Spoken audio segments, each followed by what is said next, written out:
కామారెడ్డిలో గత 2 సంవత్సరాలుగా ఇక్కడ జరుగుతున్నటువంటి ప్రశాంత వాతావరణాన్ని ఎమ్మెల్యేగా రాజకీయ మార్పులు రావాలి, కరప్షన్ లేకుండా నడవాలి, పేద ప్రజలకు సర్వీస్ చేయాలి, ఆడంబరాలకు పోకుండా సింప్లిసిటీగా చాలా సింపుల్గా ప్రజలకు అందుబాటులో ఉంటే బాగుంటుందని చెప్పి ఒక్కరినే వెళ్ళడం, ఊర్లోకి వెళ్ళడం, మాట్లాడడం, రావడం, ఎక్కడికి వెళ్ళినా ఒక్కడినే రావడం, ఈ ఫ్లెక్సీ లంగామ కానీ, ఆడంబరాలు కానీ, కాన్వాయిలు కానీ, కరప్షన్లు లేకుండా మార్పులు తీసుకురావాలా, యువతకు భవిష్యత్తు చూపించాలా.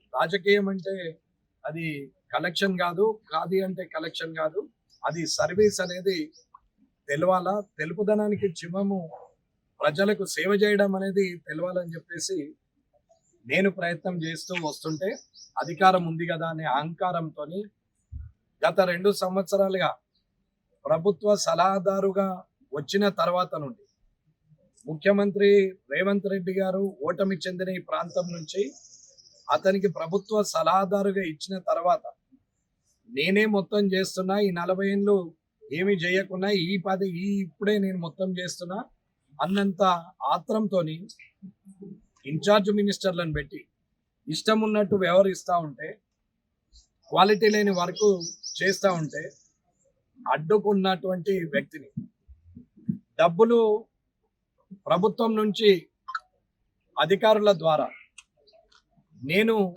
రాసిన లెటర్ల ద్వారా వచ్చిన శాంక్షన్స్ని నేను తెప్పించిన అని చెప్పుకుంటూ ఇన్ఛార్జ్ మినిస్టర్ని తీసుకొచ్చుకుంటూ ప్రోటోకాల్ లేదు అని నేను మాట్లాడడం వల్ల అధికారులు వెంట వెళ్ళలేకపోవడం వల్ల ఇన్ఛార్జ్ మినిస్టర్ని పెట్టుకొని రాజకీయం చేస్తున్నటువంటి ఈ షబ్బీర్ అలీ చేస్తూ ఉండని చూద్దాం, ఇంకొక 2 సంవత్సరాలు, ఇంకొక సంవత్సరం వరకు చూద్దాం, ఏమీ ఇబ్బంది లేదు అని చెప్పి ఆలోచిస్తూ కొంచెం ప్రజల పక్షాన చూసాం.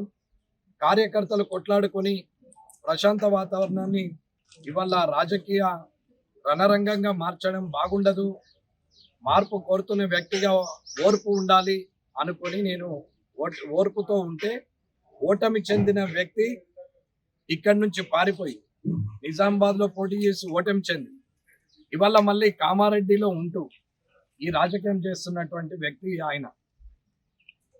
వెంకటరమణారెడ్డి అవినీతిలో కింగ్ అన్నారు. వెంకటరమణారెడ్డికి కౌన్సిలర్ సీట్ ఇచ్చి రాజకీయ రంగప్రవేశం చేసిన అని చెప్తున్నాడు. వెంకటరమణారెడ్డికి జడ్పీటీసీ ఇచ్చి జడ్పీ చైర్మన్ చేసిన అని చెప్తున్నాడు. నువ్వు చేసేది ఏంది నాయన? నువ్వేం చేసేది ఉంది? నువ్వేవాడి అసలు ఇవి చేయని? నువ్వు అది ఆలోచించుకో, రేపు ఒక్కొనివే రా, నేను ఒక్కొని వేస్తా, ప్రెస్ ఉంటారని చెప్పిన. ప్రెస్లో కూడా ఆఫీసర్లు, దానికి సంబంధించిన కాలేజీ భూములలో ఉన్నటువంటి ఆఫీసులకు సంబంధించిన అధికారులను రమ్మని చెప్పిన. ఎక్కడెక్కడ ఎన్నెన్ని భూములు ఇచ్చినామో, ఎవరెవరు అధికారులు ఉన్నారో వాళ్ళందరినీ రమ్మని చెప్పినాం, కానీ కార్యకర్తలను రమ్మని చెప్పలేదు. కానీ మీరేం చేసిరు? వేలాదిగా తరలి రండి. దేనికి? నేను ఒక్కనే వస్తాను, నువ్వు రా, ప్రూఫ్ చేయని చెప్పినాం. వేలాదిగా తరలి వచ్చి ఏం చేస్తారు అంటే, మీరు కొట్టాలా, తన్నాలా, చంపాలని డిసైడ్ అయిపోయారు అనమాట. ఎందుకంత ఇబ్బంది మీకు అంటే, మీ అరాచకాలను, ఆగడాలను, మీ కరప్షన్ను అడ్డుకుంటున్నాడు అనేది. దీనికి తోడు మీరు కలిసిందే బీఆర్ఎస్ తో, మీరిద్దరు ఒకటే. నా చేతిలో ఓడిపోయిన 2 పార్టీ అధినేతలకు, ఆ అధినేతల పార్టీలను ఒక్క దగ్గరికి కలిపి ఇవాళ municipal formation BRS and Congress కలిసి. నేను ఆనాడు కూడా ఉత్సాహంగానే అందరితో నవ్వుతూ మాట్లాడే వచ్చాను. ప్రజలు తీర్పిచ్చింది 16 కాబట్టి 16కే ఉన్నాం, ఎవరిని కలుపుకోలేదే. నీకు అక్కసేంటి?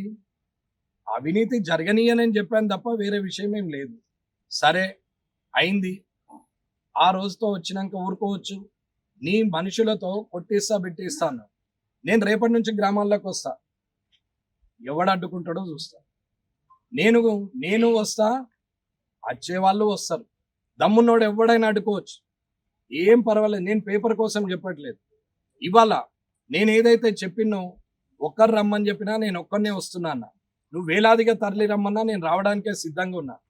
కానీ నేను పెట్టింది మెసేజ్ 2:42కు పాత్రికేయులకు పెట్టినాం. ఫైనల్ మెసేజ్ 3:12కు పంపించినాం. ఇది రికార్డుకు టైంతో సహా చెప్తున్నాం.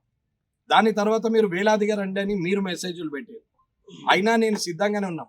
రాత్రి 8 గంటలకు బాన్స్వాడలో గొడవ స్టార్ట్ అయింది. అక్కడ హిందూ ముస్లిం గొడవలు చాలా అయిన తర్వాత ఎస్పీ గారు అక్కడి నుంచే ఫోన్ చేసి మాట్లాడి, మీరు ఇక్కడ ఏమన్నా మాట్లాడగలిగే ఆపిస్తే బాగుంటుందంటే లాండ్ ఆర్డర్ ఇష్యూ కాబట్టి నేను కూడా అక్కడ ఉన్నటువంటి బీజేపీ వాళ్ళని, హిందూ అయిన వాళ్ళను, అన్యక్షేత్రాల వాళ్ళందరితో మాట్లాడి ఏదైతే తప్పు చేసినటువంటి వ్యక్తి ఉన్నాడో ఆ తప్పు చేసిన వ్యక్తిని ఎస్పీ గారు మేము శిక్షిస్తాము, ఈ గొడవను ఆపితే బాగుంటది, లాండ్ ఆర్డర్ ఇష్యూ వందలాది మంది పోలీసులు వచ్చినాం, వేలాది మంది ప్రజలు వస్తున్నారు, ఇబ్బందులు అవుతుంది అని చెప్తే నేను మాట్లాడాం.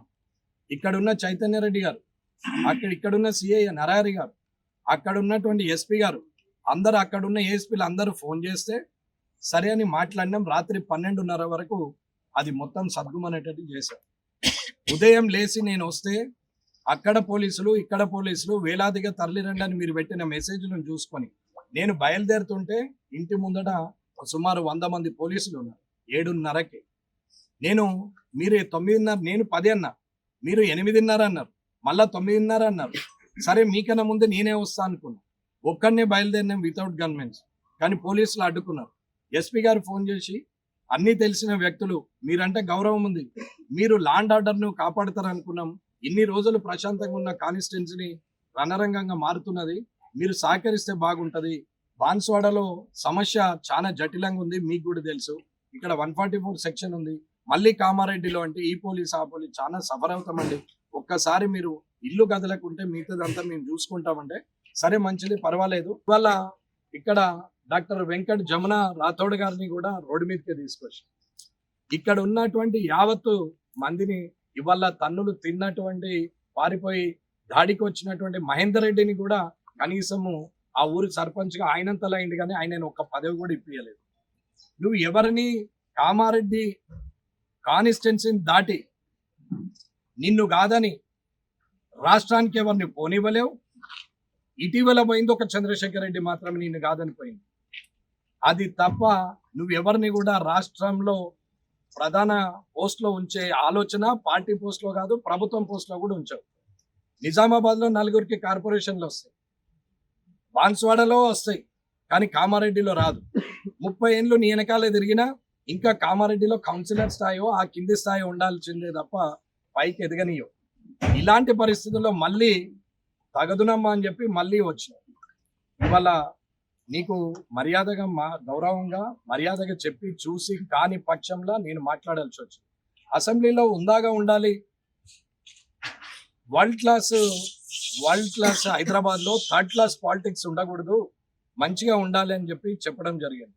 అలాంటి మనిషిని ఇవాళ నేను చిన్న లాస్ట్ అండ్ లీస్ట్ బూత్నే మాట్లాడే పరిస్థితికి, వాడు వీడనే పరిస్థితికి తీసుకొచ్చింది నీవు కాదా. ఇవాళ అది అయిపోయిన తర్వాత లేని ఆరోపణలు చేస్తున్నాం.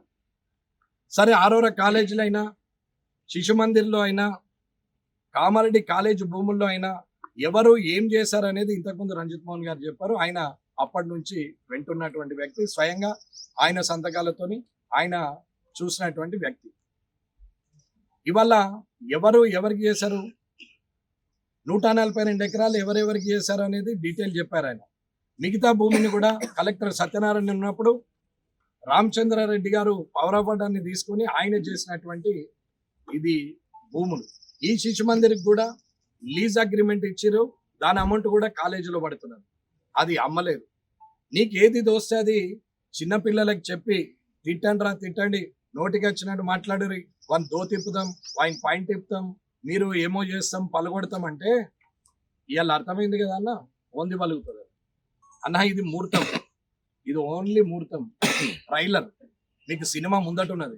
మీరేమో అనుకుంటున్నారు, మర్యాద ఉంటే మర్యాదగానే ఉంటుంది, మర్యాద తప్పితే ఖాళీ ఒక 100 మంది కూడా లేని పరిస్థితులలో ఇలాంటి పరిస్థితి ఎదుర్కొన్నారు మీరు. ఒకవేళ నేను ఎవరూ రావద్దని మెసేజ్ గ్రామాల్లో పెట్టినా కాబట్టి ఎవరు రాలే. ఒకవేళ నేనే రండి అంటే తక్క నీ మనుషులుంటే లెక్క పెట్టేసుకో, ఒక 4000 మంది వస్తారు. నీవు అనుకుంటున్నావు ఊర్లలోకి వస్తే ఈపులు పలగొడతాం, చెప్పులతో కొడతాం, నిన్ను గుద్దుతాం, ప్రత్యక్ష దాడికి దిగుతాం, నేను చంపేస్తామని బెదిరిస్తున్నారు కదా. మీరు బెదిరించినందుకు నేను ఎస్పీ గారికి ఆల్రెడీ లెటర్ ఇచ్చినాం. నాకు వీళ్ళందరూ ప్రత్యక్ష దాడికి దిగుతామని బెదిరిస్తున్నారు, రేపు ప్రొద్దున నాకు ఏదైనా జరిగితే మీదే బాధ్యత అని ఎస్పీ గారికి మొన్ననే లెటర్ ఇచ్చిన. నేను అనుమానించినట్టు ఇవాళ ఆ పనికి పూనుకున్నారు. నేను సందీప్‌కు ఫోన్ చేసి ఏదైతే నీవు అన్నావో అది ప్రూవ్ చేద్దాం. నీవు రా. ఒకవేళ మా నాన్న తప్పు చేస్తే మా నాన్న ఫోటో తీసుకొనొచ్చి నేనే చెప్పుతో కొడతా. లేదు నేను తప్పు చేస్తే నువ్వే నీ చెప్పుతో నన్ను కొట్టు. లేదు ఇదే తప్పుడు ఆరోపణ చేస్తే ఆరోపణ చేపించినటువంటి వ్యక్తి ఇంచు కూడా ఎటన్నా పోతే నేను రాజీనామా చేస్తా.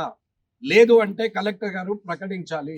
ఈ భూముల విషయం 30 ఏళ్లుగా బదనాం చేసుకుంటూ తిరుగుతున్నారు నన్ను మా తండ్రి గారిని.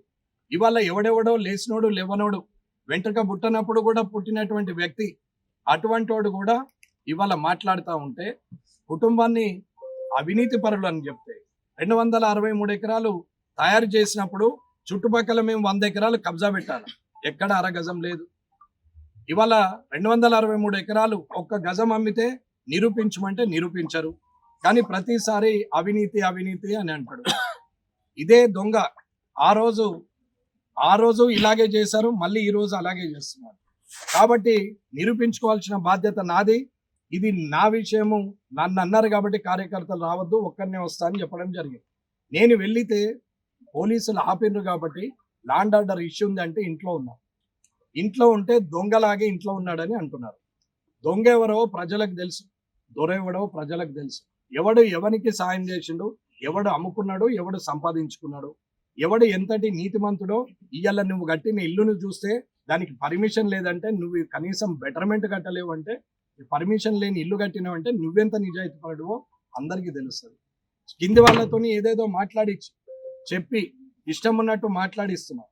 సరే మాట్లాడిన వాడికి భవిష్యత్తే సమాధానం చెప్తుంది, కానీ నీకు నేనే సమాధానం చెప్తాను.